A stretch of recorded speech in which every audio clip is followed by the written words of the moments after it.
runs the Asia Pacific region for Tata Consultancy Services, TCS, and this is a very large organization. 325,000 people throughout the world work for this group, and everything they do is big. So they're growing well here, and it's very exciting and so forth. And given that everything they do is big, we have big expectations, and it's very exciting to have Suneet come down here to speak with us today, and we'll look forward to a great story. Thanks, Suneet. Thank you. I've got mics. Thank you. Okay. Very good. All right. Yes, a hand. Good evening, everyone. Richard, thank you very much for the invitation. It's a pleasure to be here.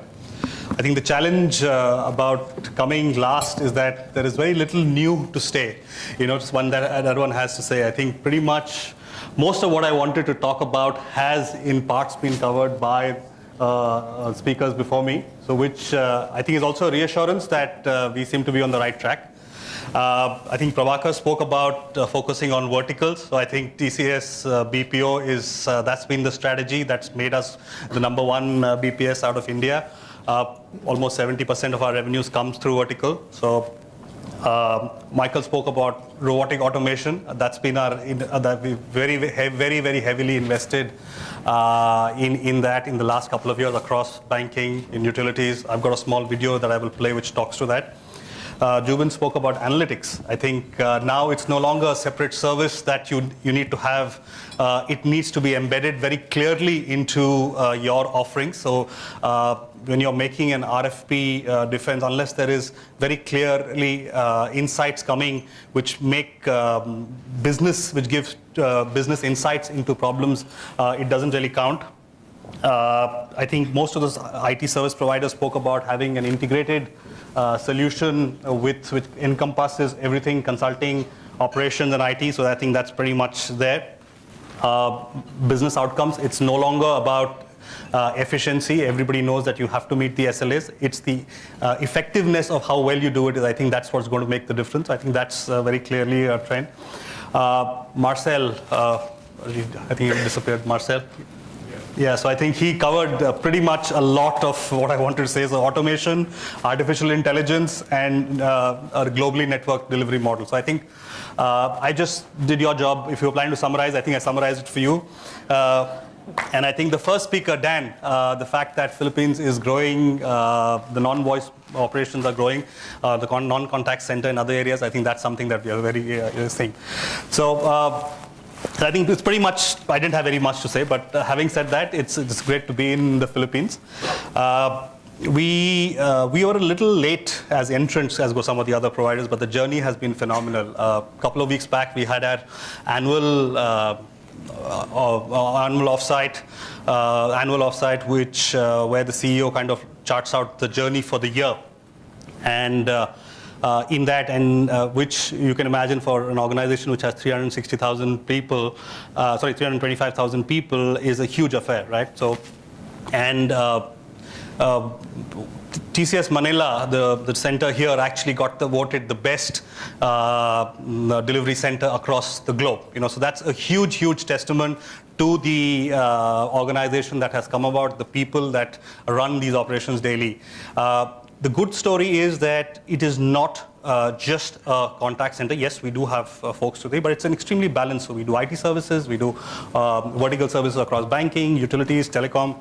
So that's the thing. So it's, for me, I'm based in Singapore, but it's always a pleasure to be in Philippines. The excitement on the floor is completely unparalleled across the globe. So I've been to centers across the world, and I think it's completely unparalleled. So it's always a pleasure to be here, and I think that's the sentiment which everybody, most of our senior leadership who come into Philippines, when they meet the folks, or when clients come, people. We've actually had an interesting story where the client, it was a completely India-based solution, but it was just by the way he wanted to also see the Philippines as a center. But when he came here, met the people, he said, I'm not going to India.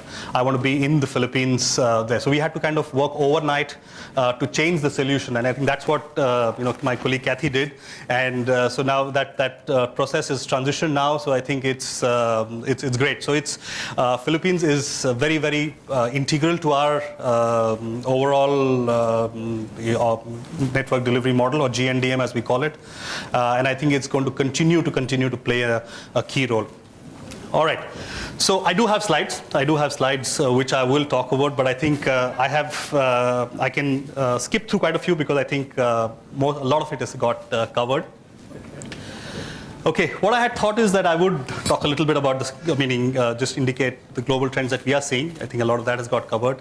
The BPS trends that we are seeing as we interact with clients across the globe, and what are the emerging areas that come about. Because we've seen, there were some talks earlier in the day about, moving up the value chain or, machines replacing things. But what we are seeing is that there are a whole host of new areas that have emerged in the last couple of years where organizations like us are playing a key role working with clients.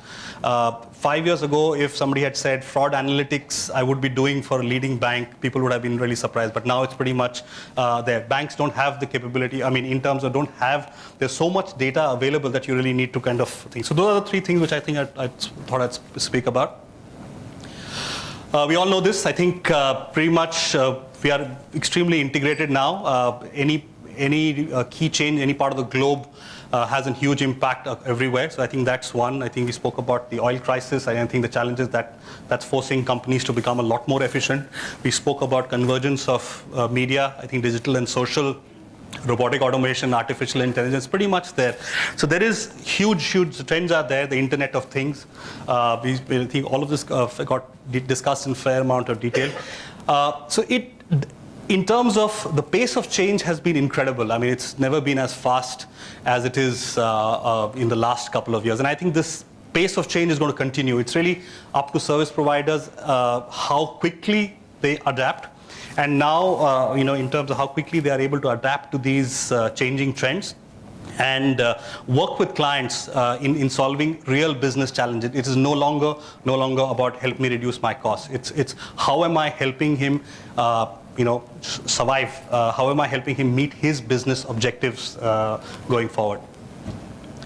So I think the imperatives are, it's in terms of very clearly improve profitability, sustain growth. I think what there, regulatory and compliance. I think there was a question earlier in the day in terms of focus on data security. I think today, if you speak to any of the top 20 or top 50 financial institutions, risk and compliance is the biggest concern that they have. The force with which the regulators, both local, global regulators, are coming down on banks is just incredible. A lot of the kind of data scrutiny that is coming about, the amount of data that they need to supply, a lot of banks aren't really capacitized to kind of handle that kind of volume there. So that's really where service providers are being leveraged, and we are doing a lot of work with banks in helping them meet regulatory requirements that are being posed by their respective regulators. I think competition. I think business very clearly. It's everything is aware. There are new business models are getting questioned. Alibaba. Somebody spoke about Alibaba as e-commerce thing. He's actually lending to his suppliers. So pretty much he's replaced a bank. So the whole business models are coming into question in terms of then, of course, the talent for continues as in getting the right talent. I think from a priority standpoint, I think the trend is that we are seeing currently. This has also evolved over a period of time. I think today, as I said, sustaining growth is absolutely number one. Making sure the global expansion is done in a correct way is also, especially for financial institution, is expansion is done, but in a completely risk-free manner. Cost of is obviously continues to be very important, but there is a lot of focus on in terms of improving margins, automating to make sure that your overall efficiencies are improving. I think we spoke about making sure we've heard a lot about IT there, so I'm going to skip that, and also on the digital and social media. I think that has opened up a whole new set of areas in terms of how do I leverage or how do I harness the power of the social media and going forward into my business plans there. I think from a BPS trends that we are, sorry. I think All right, so we've seen that change. I think, as I mentioned earlier on also, it's really about helping customers meet their business thing. It's no longer only about helping them bring down costs. How am I transforming his business to make him more agile, make him more nimble? There is a lot of coming together of technology, consulting, to be able to help customers meet their business objectives. I think that's the big trend that has changed over the past few years. A lot of, making sure SLAs are met in a risk-free compliant is a given, but at the end of it, it's all about what is the effectiveness of what I am doing. Similarly, a lot of leverage on analytics. We've actually dropped the O from the BPO. We are now a BPS organization as of almost about 18 months back. So we call ourselves Business Process Services because outsourcing is just one part of it. It's more of a service, and that's the trend that we are actually we are continuing to see.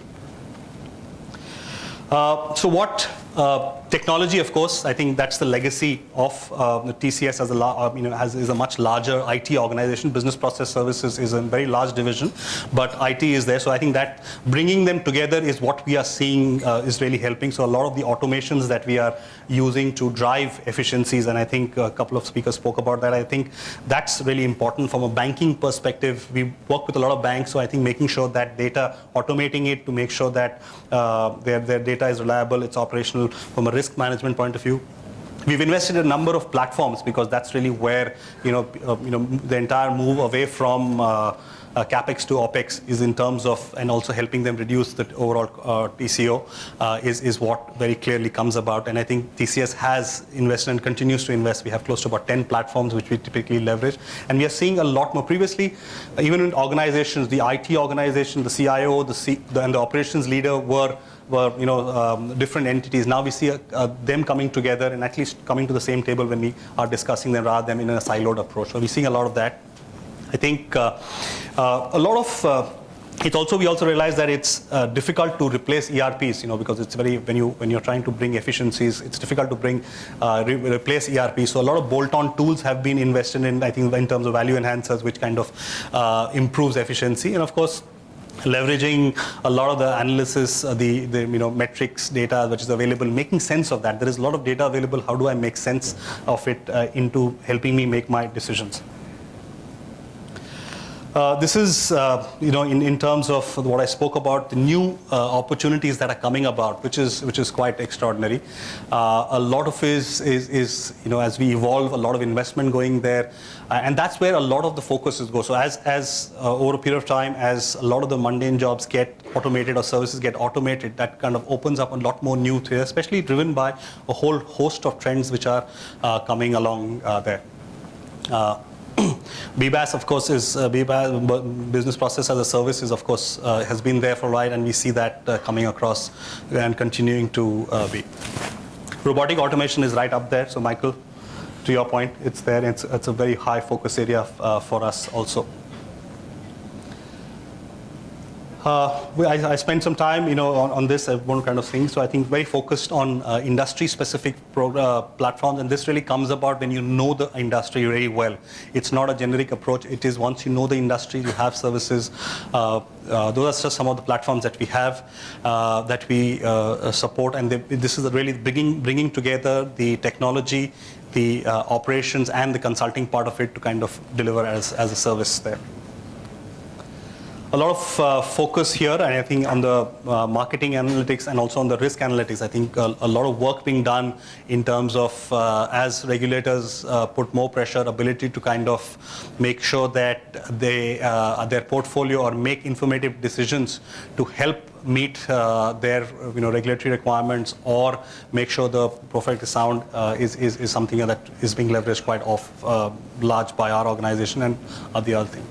Marketing analytics is again huge in terms of the efficacy of how to be able to leverage what is information is available in helping get more bang for the buck.